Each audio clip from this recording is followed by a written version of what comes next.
Graziella et Muriel sont partis en vacances et le moins qu'on puisse dire, c'est que ça ne s'est pas très bien passé sur place. Vous vous faites avoir de temps en temps sur certains de vos achats, que ce soit dans l'ameublement, pour tout votre quotidien. Appelez tout de suite 0826 107 109, 0826 107 109. Allez, accueillons maintenant Graziella. Graziella et Muriel ont voulu s'offrir des vacances de rêve. Sur Catalogue, elles ont choisi un bel hôtel proposant de multiples prestations. Résultat, un avion très en retard et sur place, pas de discothèque, pas d'animation et une vue sur un chantier. Nous aurons le vendeur du voyage en ligne. Écoutez, laissez-moi finir, Attendez. monsieur, s'il vous plaît. Mais non, laissez-moi parler aussi, vous m'appelez, laissez-moi me défendre quand même. Mais il n'y a pas besoin de se défendre, monsieur, il y a juste à faire bien son métier. C'est tout, monsieur, vous avez juste à bien faire votre métier. Ok. Graziella obtiendra-t-elle le remboursement de ce séjour? C'est un nouveau dossier pour sans aucun doute. Bonsoir Graziella. Bonsoir. Qu'est-ce que vous attendez de cette émission? J'attends qu'il y ait réparation pour le préjudice moral et financier subi. Alors, déjà, ce voyage vous a coûté combien? À 2 1660 €. Pour une semaine? Pour une semaine en demi-pension. Dans un hôtel qui était considéré comme... 4 étoiles supérieures. Alors, ça commence par une agence de voyage où vous prenez donc le forfait total, avion plus hôtel. Tout à fait. Ça a mal démarré dès le départ avec l'avion? Voilà, tout à fait. D'entrée, on est arrivé avec 4h30 de retard. Donc on est arrivé à 22h30 à l'hôtel. Donc on était en demi-pension, donc on devait avoir le repas du soir. On est arrivé et les restaurants étaient fermés. Donc ils nous ont même pas offert une collation. Rien. Non, donc depuis le midi, nous n'avons pas mangé jusqu'au lendemain matin. Vous avez dû vous jeter sur le petit déjeuner? Tout à fait. Je me doute. Qu'est-ce qui vous a déplu également? Les animations, donc si vous voulez, dans la brochure, on avait demandé, on y allait vraiment pour s'amuser, donc avec une discothèque, avec des animations. Et quand on est arrivé, rien. Autre point, bon, il n'y a pas d'animation, il n'y a pas de discothèque, c'est ce que vous nous dites, mais la vue de votre chambre n'était pas terrible. Oui, donc deuxième choc en arrivant, c'était la vue d'un hôtel en état Découvrons-la. de délabrement. Voilà, donc c'est quoi? C'est un hôtel qui n'est même pas en construction, qui est Même plutôt pas en abandonné. construction. Ça, Tout à c'est ce fait. que vous voyez de votre Voilà, chambre en ça permanence. c'est la vue de notre chambre. Vous avez été voir, je suppose, le directeur ou l'agence en rentrant, leur expliquant, attendez, c'est pas du tout ce qui était prévu. Tout à fait. Qu'est-ce Donc, qu'on vous dit? Ils nous ont demandé de faire une lettre de réclamation. Donc c'est ce qu'on a fait. On a demandé comment ça allait se passer. Ils nous ont dit qu'une enquête allait être faite sur place et qu'on nous donnerait des nouvelles. Ça fait plus de 3 mois que ça dure. Et rien ne bouge. On relance en permanence l'agence de voyage. Ils se rabattent sur le tour opérateur. Et ça n'avance pas. Bon, tournons-nous Voilà. vers notre spécialiste voyage, Bernard Sabat. Si tout ce que dit madame est vrai, pas de discothèque alors que c'est prévu sur la plaquette, pas d'activité sportive alors que c'est prévu, pas d'animation, elle peut exiger quoi? Tout simplement, elle peut prendre tout simplement un avocat et faire une action en justice et demander vraiment le remboursement intégral Voilà. du voyage si la prestation n'a pas été conforme à son bulletin d'inscription. S'il y avait marqué sur le bulletin d'inscription hôtel club, animation, discothèque, et ça soit bien libellé, à partir de là, elle peut obtenir le remboursement intégral. Maintenant, évidemment, si ce n'était pas marqué et qu'elle n'a pas un document officiel, généralement, les tours opérateurs remboursent entre 20 et 40% des prestations terrestres, puisqu'elle est restée donc sur place. Allez, c'est parti, nous appelons tout de suite l'agence, la régie, fait le numéro. En ligne, le responsable de l'agence de voyage qui a vendu les vacances de Graziella et Muriel. Nous lui demandons ce qu'il compte faire pour ses clientes. Chaque fois qu'on reçoit, et heureusement c'est pas souvent qu'on a un problème, on transmet à notre cabinet juridique et je pense que ces demoiselles ont déjà eu un accusé de réception certainement de leur lettre ou déjà un courrier de notre part.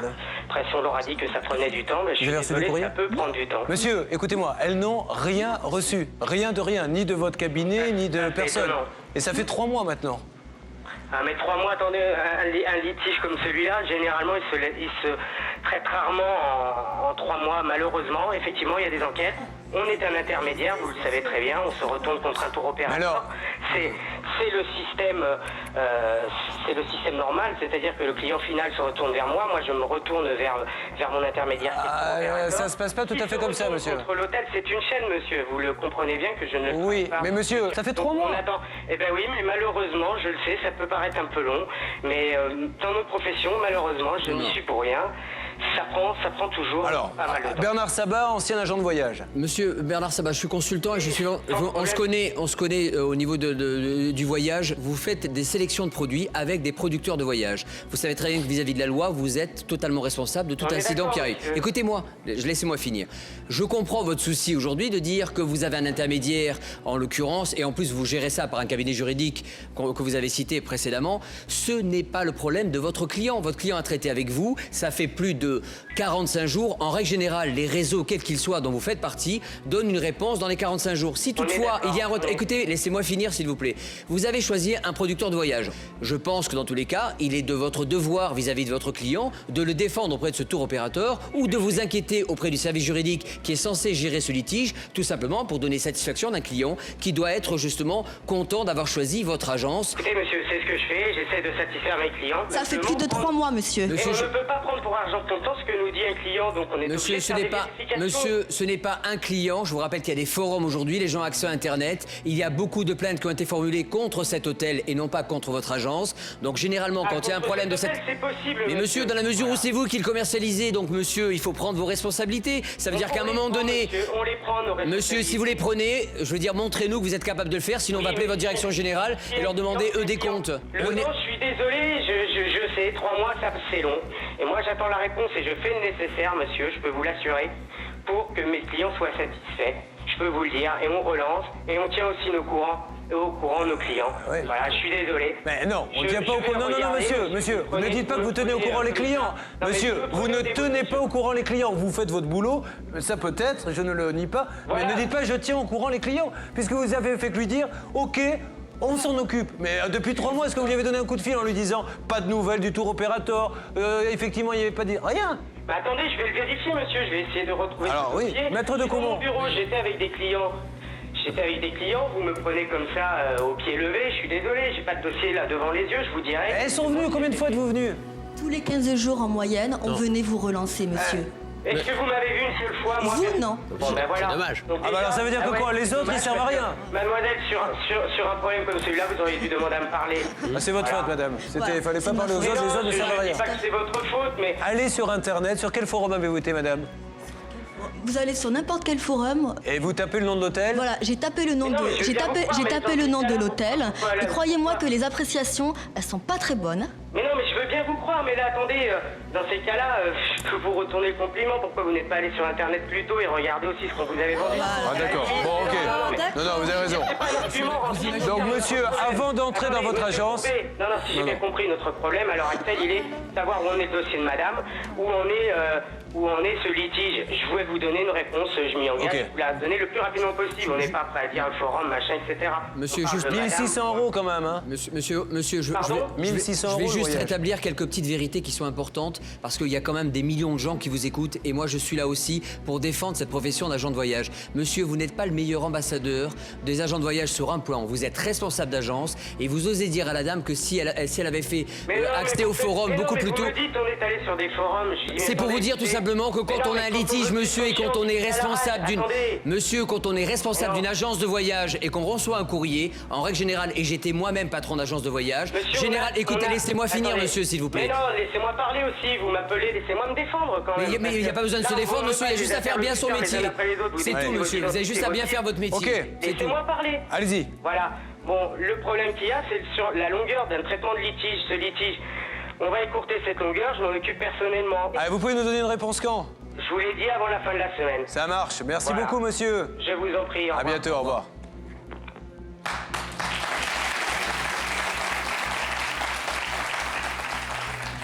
Alors Bernard, pour aller plus vite, parce que maintenant, moi, ce monsieur a dit qu'il allait s'en occuper, mais il vaut mieux peut-être aller encore plus vite.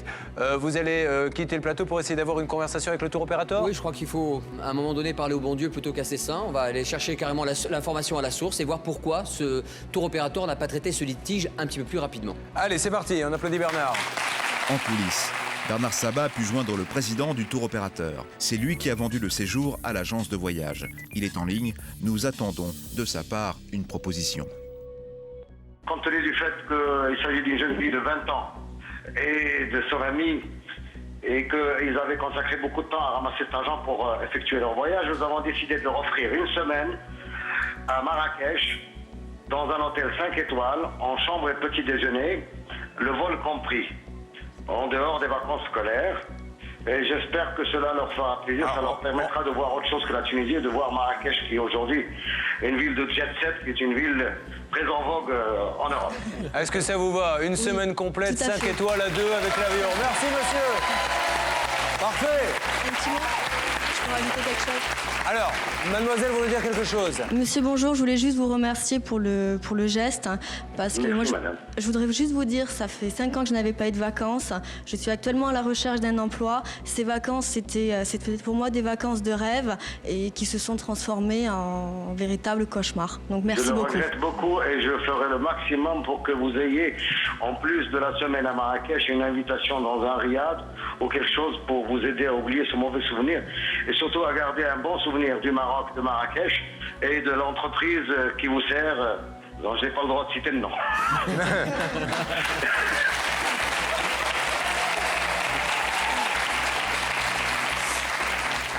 Bernard Sabat, Monsieur, je vais encore vous demander une dernière faveur. Je sais que Mais avec plaisir. Je sais que. pouvez-vous le dépanner de 20 000 euros Il a joué au casino et malheureusement, il a des dettes. Non, vous avez vu que donc vous avez eu la gentillesse d'offrir donc un 5 étoiles à ces personnes-là. Elles sont jeunes. Vous leur avez proposé le logement petit déjeuner. Est-ce qu'on pourrait souhaiter au moins qu'elles partent en demi-pension, ce qui leur permettrait d'alléger leur budget pour leurs vacances? Est-ce que je peux compter sur votre diligence pour les aider dans ce sens?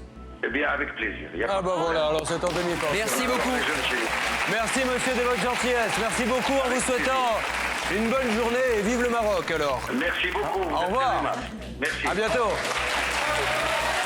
Bon, j'en profite pour dire à nos téléspectateurs, c'est important, tous vos problèmes de voyage, vous voyez, on peut aussi traiter des cas comme cela, des cas au quotidien. Vous avez vécu la même chose, vous avez des photos, vous avez des films, vous nous appelez tout de suite au 0826 107 109 ou bien l'adresse de Sans Aucun Doute qui s'inscrit maintenant sur votre téléviseur.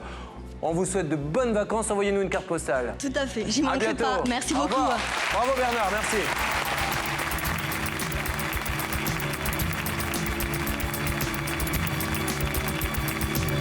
Nous passons maintenant à l'affaire suivante. Nous vous répétons souvent, non pas par sénilité, mais parce qu'il faut que vous en soyez bien conscients, que nous ne laissons jamais tomber les témoins. Voici une affaire qui a commencé il y a 2 ans sur ce plateau. 2 ans, et nous allons continuer à nous battre et à vous expliquer ce qui s'est passé. Voyons tout de suite, sans plus tarder, le résumé, ce qui s'est passé, ce qui est arrivé à ces gens qui risquaient de tout perdre. Par la suite, nous enchaînons. Regardez. Comme tous les jours, je fais ce trajet pour aller chez ma mère, à peu près à 10 minutes de chez moi. D'ailleurs, c'est pour cela que j'avais acheté cette maison dans le quartier. Mais bon, je ne sais pas si je vais pouvoir la garder. Et c'est pour moi une angoisse. Paulette a 70 ans. Elle vit avec ses 2 enfants, Christelle et Joël. Ensemble, ils sont propriétaires d'une maison dans le Var. Les papiers sont en règle, ils remboursent leurs prêts régulièrement. Malgré cela, ils risquent de tout perdre et se retrouver à la rue. L'histoire avait pourtant bien commencé. Il y a 2 ans, Paulette veut se rapprocher du domicile de sa mère afin de pouvoir s'occuper d'elle au quotidien. Le principal, c'est d'être à proximité, puisque je ne conduis pas, enfin je ne conduis plus. Et j'y vais tous les jours, bien entendu. Rose et André, un couple d'amis, vendent justement une petite maison dans le quartier. C'est l'occasion à ne pas manquer. Coût de la transaction, 183 000 €. Le prêt de Paulette est refusé à cause de son âge. Christelle et Joël se joignent à elle pour acquérir cette maison, tous les 3 ensemble. Cette fois, le prêt est accordé. C'était des amis à nous qui l'avaient acheté en 2000, je crois. Et en parlant, ils nous ont dit qu'ils voulaient partir de là. Ça s'est fait comme ça en fait. La maison nous plaisait, donc on leur a dit qu'on était intéressés par la maison. La vente est signée devant notaire le 4 septembre 2002. Paulette Stinger et ses enfants s'installent, font quelques travaux d'aménagement et de décoration. Ils sont très satisfaits de leur achat. Et on était vraiment très contents et je pensais finir le reste de ma vie ici, hein. Ça c'est certain. Désormais, Paulette peut voir sa mère chaque jour. Christelle et Joël profitent de leur premier achat immobilier. Un bonheur sans nuage. La famille Stinger est loin d'imaginer qu'un coup de théâtre se prépare. Le 27 novembre 2003, une visite inattendue précipite la famille dans l'angoisse. Le soir à 19h, la sonnerie, on ouvre un huissier qui arrive avec une assignation. Alors, on a été nous, on a lu et grande surprise, vente annulée de la maison. Enfin, on comprenait plus trop grand chose. C'est surprenant parce que ça nous disait vous avez 15 jours pour prendre un avocat. Enfin, non, on savait pas de quoi il en retournait quoi. Le frère et la sœur tombent des nues. Un liquidateur judiciaire dont ils n'ont jamais entendu parler leur intente un procès. Il veut faire annuler la vente de leur maison. Et pour le moment, il n'est question d'aucune compensation financière. Paulette pense qu'il s'agit d'une erreur et que tout va rentrer dans l'ordre. Voilà, en lisant l'assignation, on a compris qu'il y avait une liquidation judiciaire donc, en cours. Mais franchement, avant d'aller voir l'avocate, je pensais qu'on n'y était pour rien. J'ai dit, bon, ben, ça va s'arranger. Mais non, il n'y a pas d'erreur. Paulette et ses enfants se retrouvent confrontés à une logique implacable. Ils sont sur le point de perdre leur maison et toutes les économies qu'ils y ont investies. Rose et André, les précédents propriétaires, se retrouvent également mêlés à cette histoire, bien malgré eux. Pour comprendre la situation, retour quelques années en arrière. Nous sommes en 2000, Rose et André achètent la maison à monsieur et madame F. Quand on a acheté la maison, il n'y avait aucun problème. On a été faire le compromis au notaire.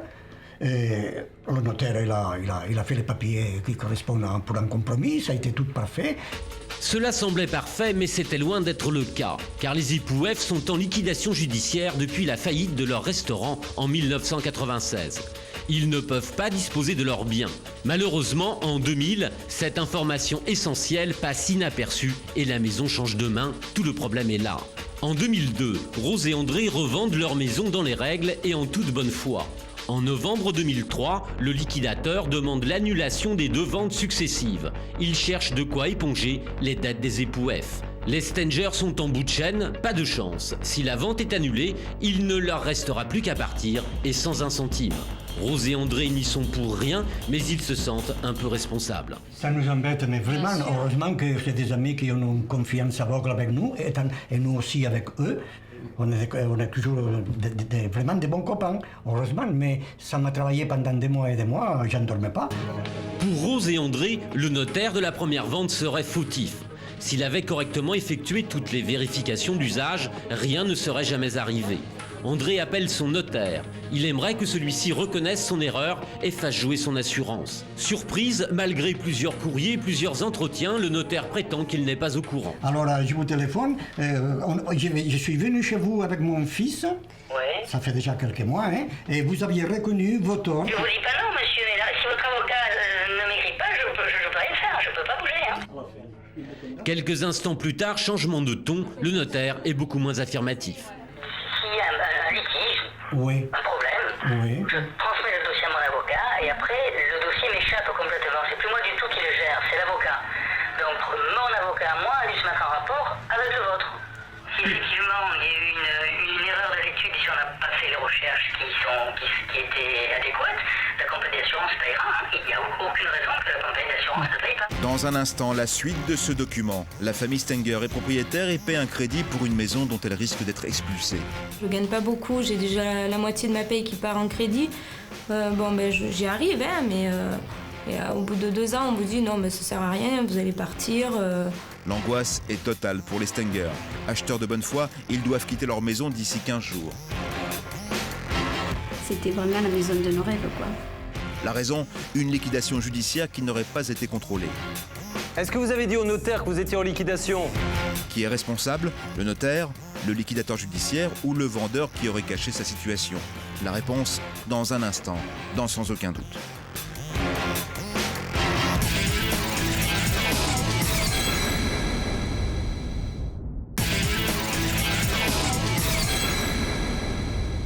Il y a quelques instants, nous vous racontions l'histoire de Paulette, Christelle et Joël Stenger.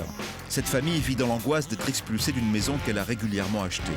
Voici la suite de notre document. À présent, les avocats des 2 parties seraient déjà en relation et une indemnisation serait envisageable. Si le liquidateur et l'assurance du notaire pouvaient trouver un arrangement, l'expulsion des Stenger serait évitée. Dans le cas contraire, ils sont à la rue. Paulette et ses enfants devront se battre pour obtenir réparation devant les tribunaux. Je gagne pas beaucoup, j'ai déjà la moitié de ma paye qui part en crédit. J'y arrive, hein, mais au bout de 2 ans, on vous dit non, mais ça sert à rien, vous allez partir. C'est un sentiment d'injustice, un sentiment de colère. Joël est inquiet. Il sait que même s'il obtenait une indemnisation, cela ne résoudrait pas tous les problèmes. C'est vrai que si jamais la maison est vendue, c'est très très difficile de retrouver, surtout par rapport au quartier où on est, à cause de ma grand-mère qui n'habite pas loin. Donc très difficile et les prix ont drôlement flambé c'est depuis 4-5 ans. Paulette, elle, ne veut pas partir, mais parfois, elle a du mal à croire qu'une solution est encore possible. Mais si on ne peut pas acheter une maison, mais malheureusement, tous nos rêves vont partir. On achètera un appartement, puis voilà. Mais enfin, c'était vraiment la maison de nos rêves, quoi. Voilà, l'enquête est signée donc Laurence Loventhal.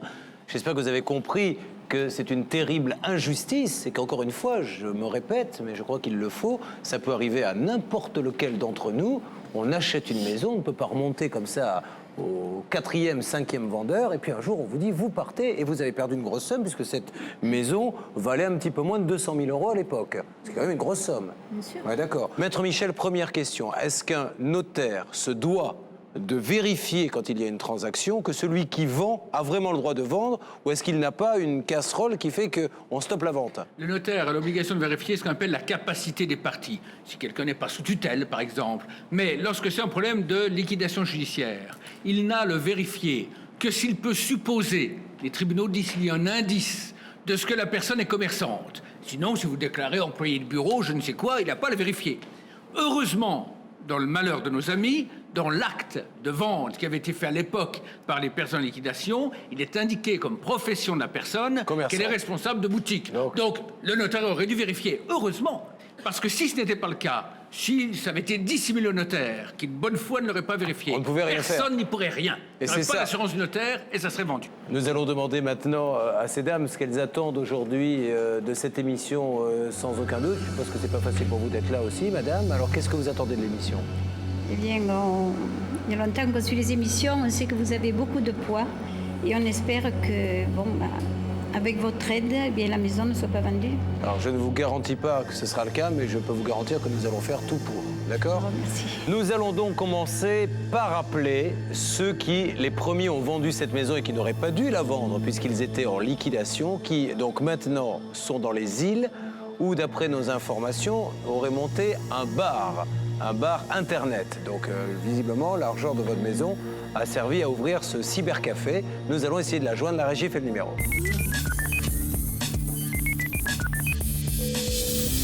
Oui, bonjour monsieur, pardonnez-moi de vous déranger. Je vous appelle, c'est Julien Courbet de l'émission Sans aucun doute sur TF1. Julien Courbet explique au premier vendeur de la maison la situation dans laquelle se trouvent Paulette et ses enfants. Est-ce que vous étiez au courant? Non, du tout, puisqu'on est passé par... Allô? Oui, je vous écoute. Puisqu'on était passé par notaire, on avait fait signer l'acte de vente et tout. Mais est-ce... Oui? Est-ce que vous avez dit au notaire que vous étiez en liquidation? Il le savait, puisqu'on avait prévenu le mandataire liquidateur que c'est elle qui nous avait fait lever l'hypothèque judiciaire qu'il y avait dessus. Il y avait une hypothèque judiciaire dessus? Oui, c'est elle qui l'a fait lever par le biais de notre avocat. On était passé en procès et la maison n'avait aucune hypothèque. Et qui a touché l'argent? Qui a touché l'argent alors de la vente? Écoutez, on a touché, puis j'ai remboursé les frais, moi. Ah, c'est vous qui l'avez touché, l'argent de la vente?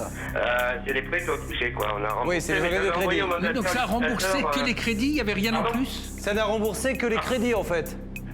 Et puis au mandataire liquidateur où on avait versé 100 000 francs à l'époque. Vous avez, attendez monsieur, vous me garantissez...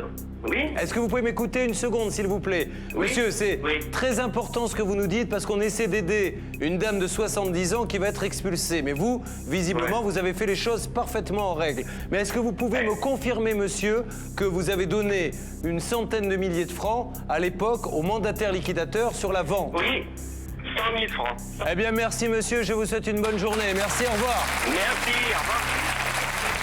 Alors, nous allons mettre tout ce qui a été dit au conditionnel. Nous n'avons pas la preuve, ce monsieur nous l'a dit, nous l'avons écouté, vous l'avez entendu, mais nous n'avons pas de preuve écrite. Néanmoins, si, et je dis bien un énorme si, ce qu'il nous a dit est vrai, quelles sont les conséquences et en quoi est-ce terrible, Maître Michel? Alors, les conséquences, cela veut dire que la personne qui serait de mauvaise foi, voire plus, ce ne serait plus la personne en liquidation qui aurait vendu en fraude, ça serait le liquidateur qui, sachant que la vente était régulière, a servi à payer les créanciers hypothécaires, fait semblant de ne pas le savoir pour récupérer l'argent une deuxième fois. Si c'est le cas, ça me paraît une gravité Car, inouïe. vous me dites si je dis une bêtise, si ça s'est passé comme nous l'a dit ce monsieur, ça veut dire que la maison a été vendue. Ce monsieur est en liquidation, il a donc des dettes. L'argent sert à payer des dettes. Une banque, y compris le liquidateur, etc. Et aujourd'hui, on est en train de dire à cette dame, comme on n'a pas besoin d'argent, comme on a besoin d'argent, nous, liquidateurs, mais je vais récupérer l'argent de la maison. Donc il la toucherait deux fois. Et c'est encore pire que cela, parce que ce monsieur avait l'air de dire que le prix de la vente, une fois qu'on avait payé les créanciers hypothécaires, soldait le reste et qu'il n'y avait plus de problème. Nous allons maintenant essayer d'appeler le liquidateur pour lui demander sa version des faits, ce qu'il sait de ce dossier ou non. Voyons ce qu'il en est, appelons-la maintenant. Allô? Maître? Oui? Bonjour maître, je suis Julien Courbet de l'émission Sans aucun doute sur TF1. Oui? Je suis navré de vous déranger, je vous explique le but de mon appel. Julien Courbet explique au liquidateur l'histoire de Paulette et de ses enfants. Quand on a les époux au téléphone, ils nous disent la chose suivante. Ils nous disent la vente de la maison a servi à éponger certaines dettes pour le liquidateur, banque, et que nous avons nous-mêmes payé une partie de cet argent au liquidateur. Donc notre question aujourd'hui... 100 000 francs. Pardon? J'ai reçu 100 000 francs, oui. Voilà, vous avez reçu 100 000 francs. Donc qu'est-ce qui justifie aujourd'hui qu'on vende cette maison et qu'on expulse cette vieille dame? Alors, écoutez, je n'ai pas eu le détail de la première vente. Le souci, c'est que juridiquement, ils n'avaient pas le droit, un, de cacher qu'ils étaient propriétaires d'une maison. Deux, ils n'avaient pas le droit de vendre. Vous comprenez? Oui, qui a levé l'hypothèque, madame? Parce que d'après ce que nous disent également ses époux, ils nous disent c'est le mandataire liquidateur qui a levé l'hypothèque, c'est pour ça que la vente... Pas du tout. Alors, je vous donne les dates parce que je les ai eues par mon avocat, donc je pourrais vous donner que très succinctement les éléments. J'ai cette personne en liquidation, elle ne me déclare pas qu'elle est propriétaire d'un bien immobilier. Je le découvre justement avec les hypothèques et je lance donc ma vente en 2000. Elle m'informe qu'elle ne souhaite pas vendre, elle souhaite sauver sa maison, etc., ce qui arrive très souvent dans notre dossier. Et elle fait un versement de 100 000 francs sans me dire qu'elle a vendu le bien. Ah, elle vous a versé l'argent sans vous dire qu'elle l'avait vendu. Voilà. Alors, motif, parce que ça nous arrive très souvent. Bien sûr, bien sûr. Maître, l'hypothèque. Comme on essaie d'aider cette vieille dame qui va se retrouver à la rue à Attendez, 60... pour l'instant, je vais vous dire une chose. Elle est acquéreur de bonne foi d'une personne qui doit l'être sans doute moins. Vous comprenez ce que je veux dire? Pourquoi vous dites ça que écoutez, vous avez madame qui vend à madame 90 000 euros. C'est bien revendu un an et demi, 178 000 euros. Donc vous voyez que la première vente, elle est quand même un peu bizarre. D'accord. Elle est loin de couvrir le passif. D'accord. Mais voilà. Est-ce que... Donc ce qui justifie mon action, moi j'agis pour les créanciers. Maître, aujourd'hui... Alors un bien qui vaut 178 000 euros, on ne le vend pas en catastrophe. Sur le dos des créanciers, vous comprenez mon souci? Vous dites qu'elle a été vendue très cher et très vite. Pas assez cher. Elle a été vendue, pas assez la cher. première vente pas cher, la cloison, de qu'elle a revendu au prix sans doute à madame Stanger. Alors, maître, moi je comprends votre souci qui est de récupérer bien sûr de l'argent. De toute façon, moi je pense que madame Stanger n'a pas de souci à se faire. Pour l'instant, c'est un procès en cours. Elle est acquéreur de... Elle est à côté de moi. Très bonne foi. Elle a 70 ans, elle est paniquée. Mais alors, si oui, vous... non mais c'est un procès. Elle n'est pas expulsée, cette dame.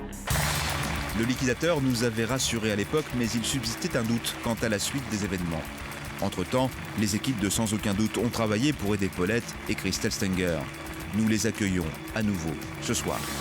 Bonsoir Paulette. Bonsoir Christelle. Bonsoir. Donc beaucoup de temps s'est écoulé entre votre premier passage et aujourd'hui. Et qu'avez-vous à nous annoncer, madame? Une très bonne nouvelle. Parce que la syndic de faillite a enfin accepté de ne plus demander la vente, ou plutôt les ventes successives de la maison, et donc on y reste. Vous restez dans votre maison. Mademoiselle, ça a dû être un fantastique soulagement pour la famille, mais pour vous vis-à-vis de votre maman, non? Voilà, surtout parce que bon, moi je suis plus jeune, donc ça allait, quoi. Mais bon, à son âge, elle le prenait beaucoup plus... Elle avait beaucoup du mal à accepter, quoi.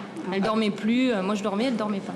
Alors, Maître Michel, ce qui est intéressant dans ce dossier, et rendons grâce à la très bonne avocate qui a défendu cette famille, c'est que, mine de rien, bien, cette émission a contribué au jugement à faire avancer les choses. Oui, parce que dans les écritures qu'elle a déposées devant le tribunal, l'avocate de nos amis a écrit que lors de l'émission, sans aucun doute, animée par M. Julien Courbet, la syndic de faillite a reconnu que Madame était tiers acquéreur de bonne foi, et son avocat a écrit, en procédure civile, toutes les preuves sont bonnes, et une émission de télévision, c'est une preuve comme une autre. Et au vu de ça, effectivement, le syndic a arrêté la procédure, et Madame, effectivement, reste dans les lits. Soyez heureux tous les trois dans cet appartement, dans cette maison. Merci. Je vous en prie. Voilà, il y avait aussi nos amis qui nous avaient vendu la maison, qui étaient impliqués, et ils vous remercient vraiment. Eh bien, nous les remercions également. Bon Et retour merci et beaucoup de bonheur, madame. Vraiment, hein. À bientôt. Au revoir.